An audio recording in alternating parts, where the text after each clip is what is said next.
हुई तो वो बोलता है कि इसे हम प्यार किए हैं, ऐसे किए हैं, तुम मुझे से नहीं किए, जैसा मैं तना मैं की तुम नहीं किए, किए ही नहीं से। मैं चाहती हूँ कि मैं है ना, मैं नहीं कि तुम मर जाऊँगी, बहुत मैं मर जाऊँगी दिस डेट पर नहीं रह सकती, मैं बर्बाद हो जाऊँगी, किसी पास चली जाऊँगी, मैं लाइफ खराब हो जाएगा, मैं आगे पढ़ना चाहती हूँ, इसीलिए मुझे बचा लो। बहुत कुछ उसकी भी शादी होने वाली थी, नहीं, तो वो ऐसा क्यों कहा? क्योंकि मैं किसी और के पास चली जाऊँगी, मैं बहुत सा लेसन बनाऊँगी, मैं बर्बाद हूँ, मुझे आगे पढ़ना है, तो मैं दिल्ली जाना है, हम्म। पढ़ना है, अगर नहीं मिले तो मैं खराब हो जाऊँगी, मैं उलझ के रह जाऊँगी। बहुत मैंने बात बोलने लगी तो बोले मुझसे कोर्ट में रख करो, ताकि मैं नाम बताया कि हाँ मेरी शादी। मामला नज़र में आया है 7 तारीख को होटल एम्बेसी में एक लड़का सूर्यभूषण कुमार को उनकी एक महिला मित्र ने प्राइवेट पार्ट पे धारदार हथियार से थोड़ा सा प्रहार किया है, जिसको लेके वो भी पीएमसीएच में भर्ती हैं। फ़र्द बयान पे केस कर लिया गया है और जो लड़की उनके साथ थी उनको भी रिमांड में ले लिया गया है और अभी फॉरवर्ड किया जा रहा है। पूरे मामले की बात कर ली जाए, दोनों शादी भी कर चुके थे क्या? दोनों एज़ पर पेरेंट्स बोला जा रहा है कि दोनों दो दूर के रिश्ते में लगते हैं, पर दोनों में प्रेम था पहले से लगभग 3 साल से। और लड़का छत्तीसगढ़ में रहता था, छत्तीसगढ़ से लड़की ने लड़के को बुलाया था, दोनों साथ में होटल में रुके थे और लड़की के कहने पर ऐसा ये लोग बता रहे हैं कि गाया घाट में इन लोगों ने व्यवहार न्यायालय में शादी भी करी है। अभी ये जांच का विषय है और किसी बात पे नोकझोंक हुई 7 तारीख को इन लोगों के बीच में, जिसके बाद लड़की ने धारदार हथियार से उसके प्राइवेट पार्ट पे अभी पटना राजधानी का एक ताज़ा मामला से आपको मैं रूबरू कराऊंगा। मामला है छत्तीसगढ़ के फौजी का और दरभंगा की रहने वाली लड़की का।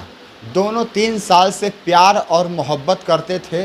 प्यार मोहब्बत में 3 साल दोनों साथ में रहे और पटना के होटलों में मिला करते थे। लेकिन या एक घटना ऐसा घटा जो आखिरी मुलाकात था और आखिरी मुलाकात में लड़का जो है लड़की से शादी से इनकार कर दिया, कहीं और शादी कर रहा था। लड़की को पता चला, लड़की जो है अपनी आपा खो बैठी और एक बड़ा कांड कर दी और कांड करने के बाद वो जेल चली गई।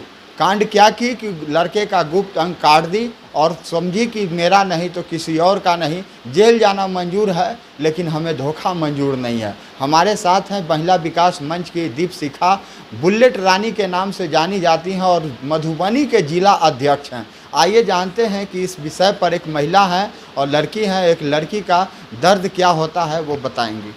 मैडम बहुत बहुत स्वागत है आपका। धन्यवाद। देखिए, मैं इस घटना को, हर घटना को दो पहलू होता है। लड़की एक तो सबसे पहले बहुत बड़ा अपराध कर दिया, जेल चली गई, उसका कैरियर बर्बाद हो गया। दूसरी तरफ हम देख रहे हैं कि कहीं ना कहीं ये आक्रोश का मामला है। लड़के ने लड़की को इतना आक्रोशित कर दिया कि लड़की मजबूर होकर के इस तरीके का घटना को अंजाम दे दी है। 3 साल से आप किसी लड़की के साथ के में रिलेशन में रह रहे हैं, आप एक देश के जवान हैं, देश की सुरक्षा, देश की रक्षा के लिए आप बहाल। आप पे सुरक्षा की जिम्मेदारी है। बिल्कुल, जब आप तो एक महिला की सुरक्षा को आप कैसे नहीं समझ पाए? आप 3 साल से उस लड़की के साथ रिलेशन में रह रहे थे और अचानक से आप कहीं और नौकरी हो गया तो आप कहीं और शादी कर रहे हैं, तो लड़की ने आक्रोश में ये घटना को अंजाम दिया। लेकिन देखिए, घटना करने वाले वो अपराधी ही होते हैं, वो चाहे लड़की हो, लड़का हो, किसी समाज से हो, किसी जाति से हो, किसी धर्म से हो, लेकिन अपराधी तो अपराधी ही होते हैं। अपराधी का कोई जात भी नहीं होता है, कोई जात कोई पात नहीं, वो अपराधी ही होता है, उसका पहचान एक अपराधी के रूप में ही होता है। और इस सब घटनाओं से ना मैं 2-3 मैसेज लोगों को देना चाहूँगी कि देखिए, प्रेम को बंधे रहने के लिए ना आपको कुछ ऐसा एक होता नहीं कि एक दूसरे के साथ रहने के लिए। लड़का अपने जॉब में आ गया था, उसको लगा कि मुझे दहेज मिल रहा है, मेरी एक भूख है जो मैं किसी भी लड़की के साथ मिटा सकता हूँ, मैं अपना एक सेटल जीवन जी लूँ।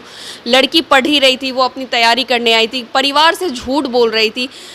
ये सारी चीज़ें जब लड़की को लगा कि नहीं, कहीं ना कहीं हम बहुत बड़ा गलत किए, तो चलो तुम भी भुगतो, लेकिन ये गलत था। जब आपने इतना बड़ा रिस्क लिया था तो आपको थोड़ा सा सब्र करके कानून के माध्यम से आना था। लेकिन कानूनों में भी क्या है ना कि जब भी कोई केस होता है ना, उसका निर्णय आते आते बहुत समय लग जाता है। दूसरी है कि पेरेंट्स कभी भी अपने बच्चों के साथ फ्रेंडली बिहेव करें, ताकि बच्चे अगर कोई गलती कर उनके मन में आ रहा है या कोई गलती करने जा रहे हैं तो कम से कम वो आपको बताएं। कोई भी 3 साल बहुत लंबा समय होता है। कोई कैसे माँ बाप को पता नहीं था कि वो लड़की किसी लड़के के साथ संबंध में है या बात कर रही है? कुछ तो मैटर होगा। कुछ तो अनुभव उनके पेरेंट्स को, कुछ ना कुछ तो बातें होंगी ना। तो पेरेंट्स भी इतनी दूरी बच्चे से ना बनाएं कि आपको अपने बच्चों के बारे में भी ना पता हो। तो लड़की आखिर कहाँ जाएगी मैम, कौन उसे इंसाफ दिलाएगा? देखिए, इंसाफ दिलाने के लिए भी हम उनको इंसाफ, अगर लड़की हमारे पास आती तो हम लोग इंसाफ की बात करते, लेकिन वो एक अपराधी बन चुकी है, एक अपराध को अंजाम दे चुकी है। लेकिन थाना में जाती है तो भगा दिया जाता है, महिला थाना जाती है तो सैकड़ों लोग डेली तारीख पर तारीख लेते हैं। क्या करेगी, कहाँ जाएगी? देखिए, इसके पीछे के भी एक रीज़न है कि लड़कियों को या महिलाओं को अपना हक नहीं पता है कि उनके लिए क्या कानून बना है। आप कितने पोटेंशियल के साथ बात कर रहे हैं, आप कैसी अपनी बातों को रख रहे हैं, उस पर भी डिपेंड करता है। मैं तो बहुत ऐसे कंप्लेंट में देखी हूँ कि लोगों को एप्लीकेशन लिखने भी नहीं आता और वो कह रहे थाना मेरा कंप्लेंट नहीं रख रहा, क्योंकि वो अपनी बातों को अपने पॉइंट पे नहीं रख सकती। और महिला विकास मंच तो कर ही रही है ना, हम लोग तो कर ही रहे हैं ना कि अगर कोई आता है तो हम लोग खुद से जाकर कंप्लेंट कराना, उनको न्याय दिलाते ही हैं।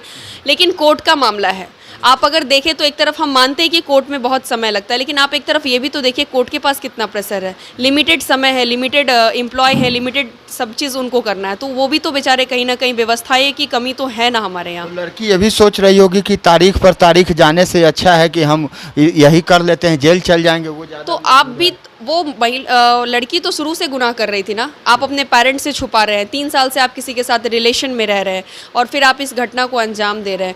आपको पहले समझना था कि हम अगर इतना बड़ा रिस्क ले रहे हैं तो इसमें कुछ भी हो सकता है। आगे के लिए आपको खुद से पहले मेंटल प्रिपेयर रहना था। और प्यार का मतलब ये थोड़ी है कि आप किसी को मार दीजिए। ये प्यार तो नहीं था, ये तो जिस्म का एक हवस था जो दोनों को मिला। और ये दोनों जो अगर देखिए, इसके पीछे भी बहुत सारी चीज़ें तो होंगी ना, कुछ तो बातें होंगी जो लड़की इतनी इरिटेट हो गई थी, जो मारने को तैयार हो गई थी। एक ऐसे भी बहुत कम ऐसी महिलाएं होती है जो किसी को मार सकती है या किसी को चोट पहुंचा सकती है। महिलाएं तो मूर्त होती है, ममता की मूर्त होती है, वो बहुत एक बच्चे को नहीं मार वो पाती। उसे इस आक्रोश में ला दिया कि वो अपने आप को कंट्रोल नहीं कर पाई।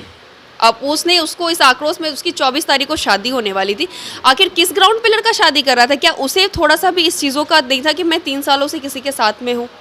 उसे थोड़ा सा तो सोचना था ना। तो गलतियाँ तो लड़के की भी थी ना। वो सोची, वो भी लास्ट में आक्रोश में आ गई, उसको लगा कि अब मेरे पास कोई ऑप्शन नहीं, क्योंकि वो एक स्टूडेंट थी, उसके पास लिमिटेड थिंकिंग है, उसको भी नहीं पता है कि लीगल हम क्या क्या कर सकते हैं या हम इसके लिए और कहाँ कहाँ जा सकते लड़की हैं। तो नादान थी, लेकिन लड़का तो जानकार था, कानून की जानकारी थी, उसे तो ऐसा नहीं करना चाहिए। अक्सर कभी कभी जो कानून के रक्षक होते हैं ना, वो चीज़ों को बहुत अंडरस्टिमेट कर लेते हैं कि अगर कुछ होगा ना तो मैं देख लूँगा, मैं कर लूँगा। तो ये उसका भी मन बढ़ा हुआ था। और मैं एक बात आपको पहले भी कह चुकी है कि वो भी एक अपराधी था, एक लड़का भी अपराध कर रहा था। तो अपराधियों की कोई पहचान नहीं होती है, वो एक अपराधी ही होता है, उसका अपराधी से ही पहचान हो सकता है। वो आर्मी में था, फिर भी हम उसको आर्मी से जोड़ नहीं सकते, क्योंकि वो एक अपराधी था। एक आर्मी के भेष में भी वो बोलते हैं ना कि भेड़िए के छाल में वो छुपा हुआ राक्षस था। तो बस वही। अच्छा, मधुबनी से आप आती हैं, बुलेट रानी के नाम से जानी जाती हैं। मधुबनी में किस तरह से लोगों को समस्या होता है तो आप मदद करती हैं, या लोग आपसे कांटेक्ट करना चाहे तो मधुबनी के लोग कैसे कर सकते हैं? देखिए, मधुबनी में हमारा 2 जगह ब्रांच है। मैं प्रॉपर मधुबनी के जयनगर के रहने वाली हूँ और मेन ब्रांच हमारा जयनगर, हमारे आवास पे ही हमारा कार्यालय है। हमारा कार्यालय जयनगर गांव पेट्रोल पंप राजपुताना टोला के बगल में टीवीएस एजेंसी है, सान्विका टीवीएस, वहाँ हमारा एक कार्यालय है। दूसरा कार्यालय हमारा मधुबनी स्टेशन के पास कीर्तन भवन रोड में हमारा ऑफिस है, सुकमा केयर ऑफ सुकमा ईंट उद्योग। और हमारा एक टोल फ्री नंबर है 9031303553 जो, और हमारा नंबर हर जगह हर कार्यालय में होता है। और हम खुद हर प्रोग्राम में अवेयरनेस प्रोग्राम भी करते हैं। जब भी कोई पीड़िता मेरे पास आती है, पहले हम उनका एप्लीकेशन लेते हैं, दोनों पक्ष की काउंसलिंग करते हैं। उसके बाद अगर हम लोगों से होता है तो सामाजिक स्तर पर हम लोग पहल करते हैं। लगता है कि नहीं, हमारे पास अब समाज से बाहर जा रहा है, क्योंकि वो एक उग्र रूप जो अपराधी होते हैं ना, जो पूरा एकदम अपराध का पर सीमा पास कर जाते हैं, उनको हम लोग कंट्रोल नहीं कर सकते। तो फिर उनको कानून के रास्ते ही जाना पड़ता है। तो फिर हम लोग उनकी कंप्लेन करा करके और तब तक उनके साथ लड़ते हैं जब तक उनको न्याय नहीं मिल जाता। महिलाओं को मदद करते हैं या फिर लड़कों को भी मदद करते हैं? देखिए, प्राथमिकता तो हम महिलाओं को ही देते हैं, हाँ। लेकिन ऐसा भी नहीं है कि हर महिलाएं गलत ही होती है या हर महिला सही ही होती है। कभी कभी ऐसा क्या होता है ना कि एक समझ नहीं होने की वजह से भी लड़कियां गलती करती रहती हैं। तो हम दोनों पक्ष की काउंसलिंग करते हैं। हम बार बार वही चीज़ कह रहे हैं, हम दोनों पक्ष की सुनते हैं। जिसका उचित रास्ता निकलना होता है, एक सही पाथ पे ले जाने के लिए, घर बसाने के लिए, तो हम लोग उसका निर्णय निकालते कि कैसे हम लोग इसका बचाव कर सके, इसको कैसे एक अच्छी जीवन जीने के लिए हम लोग बता सकें। एक लास्ट सवाल है मैम, जो लड़के प्यार मोहब्बत करते हैं बिना समझे बूझे शादी विवाह कर लेते हैं या शादी के नाम पर अपना गलत कदम उठा लेते हैं, उन लोगों को क्या मैसेज देना चाहते हैं? देखिए मैं बार बार एक चीज़ कहना चाहूँगी, हर बच्चों से कहना चाहूँगी कि प्यार गलत नहीं है, प्यार कीजिए लेकिन अपने कैरियर को बनाते हुए कीजिए। एक एग्जांपल मैं दे रही हूँ कि अगर कोई लड़की किसी पद पे है और लड़का भी किसी पद पे है, तब आप एक शादी करते हैं ना, तो वहाँ पे क्या होता है कि दोनों को एक दूसरे की नीड होती है। जैसे कि पुरुष को एक नीड है कि महिला मेरा घर संभालेगी, तो वैसे एक महिला को भी नीड होती है कि एक पुरुष है तो हमें सपोर्ट करेगा, हमें कमा के देगा, हमें मेरा संरक्षण करेगा। लेकिन जब ये रिलेशन में ये चीज़ों की कमी होती है ना, तो वहाँ घर टूटता है। जल्दीबाजी में कोई फैसला ना ले और परिवार के साथ खड़े होकर के कोई फैसला ले, ताकि कल को कोई मुसीबत हो तो परिवार आपके साथ खड़ा हो। यहाँ तो परिवार जो शादियाँ करा रही है वो टूट जा रहा है। तो साथियों, आप देख रहे थे लाइव मीडिया न्यूज़, आपने इतना कीमती समय दिया, इस वीडियो को देखा, आपका बहुत बहुत